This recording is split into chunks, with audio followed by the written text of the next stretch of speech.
Next concept, guarantee of minimum profit. Concept ശ്രദ്ധിച്ചോളേ. ശ്രദ്ധിച്ചോളൂ.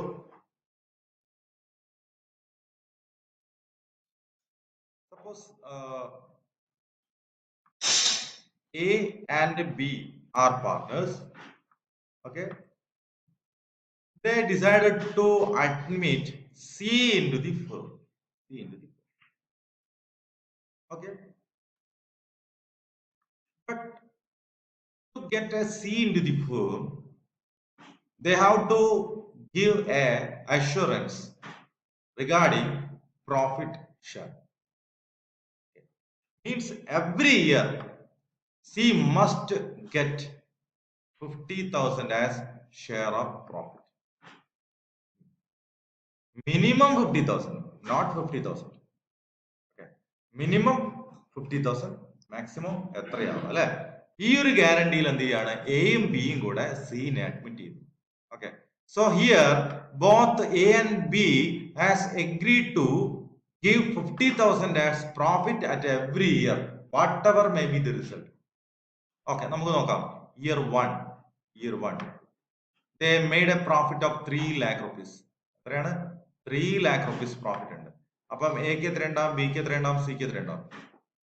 Equally ആണെങ്കിൽ 1 lakh, 1 lakh, 1 lakh. Any problem? No. അയാൾക്ക് minimum എത്ര മതിയായിരുന്നു? 50 മതിയായിരുന്നു. ഇപ്പൊ എത്ര കിട്ടിയിട്ടുണ്ട്? 1 lakh കിട്ടിയിട്ടുണ്ട്. ഫൈൻ. Then year 2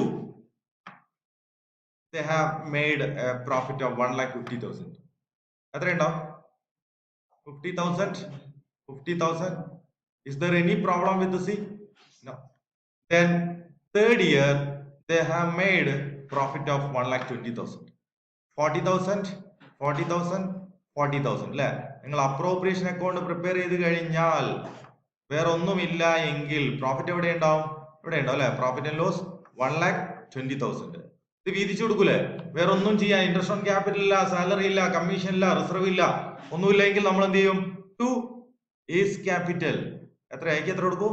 40 കൊടുക്കും. ബിക്ക് എത്ര കൊടുക്കും? 40 കൊടുക്കും. സിക്ക് എത്ര കൊടുക്കും? 40 കൊടുക്കും. So this will make issue. Here there is a problem because they have already agreed that C will get 50,000 in any situation. So here we need to add 10,000 more. Add deficiency. Shortage add ചെയ്തു കൊടുക്കണം. That must be borne by A and B. രണ്ടാളും കൂടി agri ചെയ്തെങ്കിൽ എന്ത് ചെയ്യണം? രണ്ടാളും bone ചെയ്യണം. അതുകൊണ്ട് മൈനസ്, അവർ ഈക്വലി ബോൺ ചെയ്യുന്നെങ്കിൽ -5. അപ്പം എയുടെ ക്യാപിറ്റലിലേക്ക് എത്രയേ പോവുള്ളൂ? 35,000 പോവുള്ളൂ. ബിയുടെ ക്യാപിറ്റലിലേക്ക് എത്രയേ പോവുള്ളൂ? 35,000. സിയുടെ ക്യാപിറ്റലിലേക്ക് എത്ര പോവും? 50,000. ക്ലിയർ ആണോ? So this is the adjustment of guarantee of profit. ഇതിപ്പോ രണ്ടാളോട് ഷെയർ ചെയ്താണ്. ചിലപ്പോൾ രണ്ടാളും കൂടെ എഗ്രീഡ് റേഷ്യോയിൽ ഷെയർ ചെയ്യും, ചിലപ്പോൾ എ മാത്രമായിരിക്കും ഷെയർ ചെയ്യുന്നത്. അങ്ങനെയാണെങ്കിൽ എങ്ങനെ ഉണ്ടാവും നമുക്ക് നോക്കാം. എ മാത്രമാണ് ഷെയർ ചെയ്യുന്നെങ്കിൽ 40 ആയിട്ട് വീതിച്ചു. റെഡി? എക്ക് 40 കിട്ടിയിട്ടുണ്ടാവും, ബിക്ക് 40 കിട്ടിയിട്ടുണ്ടാവും, സിക്ക് 40 കിട്ടിയിട്ടുണ്ടാവും. But here A agreed to give 50,000 to C. അപ്പൊ സിക്ക് എത്ര കിട്ടിയിട്ടുള്ളൂ? 40 കിട്ടിയിട്ടുള്ളൂ. എത്ര ഷോർട്ടേജ് ഉണ്ട്? Plus shortage of 10. അപ്പൊ എത്രയായി? 50ആയി. No problem. അപ്പൊ ബിനോട് പറഞ്ഞു ഇങ്ങനെ ഷോർട്ടേജ് ഉണ്ട്, നമുക്ക് വെച്ച് കൊടുക്കണം. But at that time B is not willing to give the deficiency. Okay. B എന്ന് പറയും ഞാൻ അങ്ങനെ അഗ്രി ചെയ്തിട്ടില്ല. അഗ്രി ചെയ്താരാണ്? എ ആണ്. So you have to suffer. So less deficiency of 10. അപ്പം എയുടെ ക്യാപിറ്റലിലേക്ക് എത്ര പോവും? 30 പോവും. ബിയുടെ ക്യാപിറ്റലിലേക്ക് എത്ര പോവും? 40 പോവും. സിയുടെ ക്യാപിറ്റലിലേക്ക് എത്ര പോവും? 50. ക്ലിയർ ആയോ? കോൺസെപ്റ്റ് ക്ലിയർ ആയോ? So this is about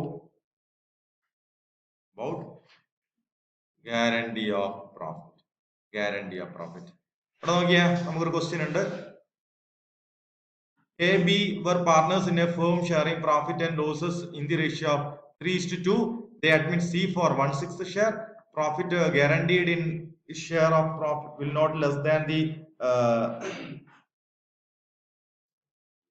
25 lakh, not less than the 25 lakh. Total profit of the firm were 90 lakh, 90 lakh.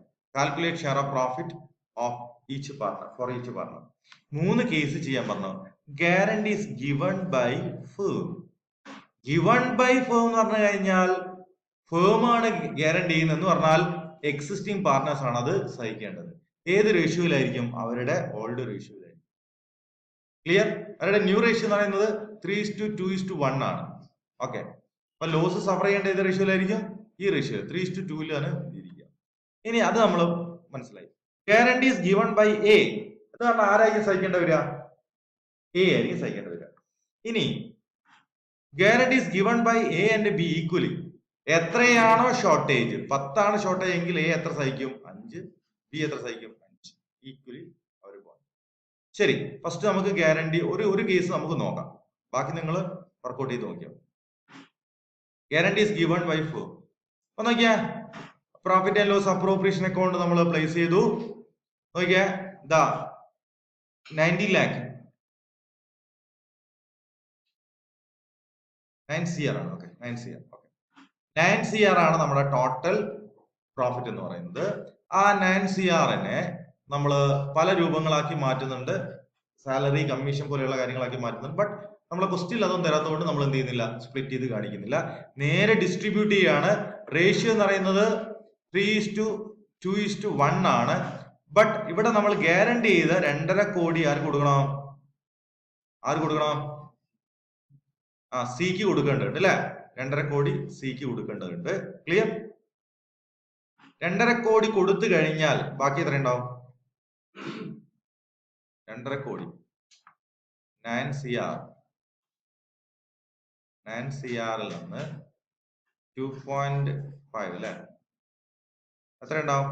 6.5 CR. ശരിയല്ലേ? അല്ലെ? അപ്പം അതിനെന്ത് ചെയ്യാ? വീതിച്ചു കൊടുക്കുക. ആർക്കൊക്കെ? എക്കും ബിക്കും വീതിച്ചു കൊടുത്തത്. എത്രയാണ് വീതിച്ചു കൊടുത്തത്?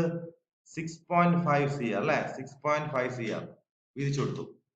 അത് ഏത് റേഷ്യോയിലാ? 3/5ലും 2/5ലും വീതിച്ചു. കാരണം ഇത് എഗ്രി ചെയ്തിരിക്കുന്ന ആരാണ്? ബൈ ഫേം ആണ്. ഇനി ഇൻഡിവിജ്വൽ എ മാത്രം വരുന്ന സമയത്ത് എന്ത് ചെയ്യണം? റേഷ്യോ പ്രകാരമുള്ളത് ആർക്ക് കൊടുക്കേണ്ടി വരും? ബിക്കും കൊടുക്കേണ്ടി വരും, സിക്കും കൊടുക്കേണ്ടി വരും. ആര് അഡ്ജസ്റ്റ് ചെയ്യേണ്ടി വരും? ബാക്കിയുള്ള ആർക്കായിരിക്കും? എക്ക് ആയിരിക്കും.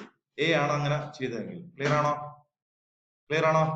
Okay, so this is the concept of guarantee of profit.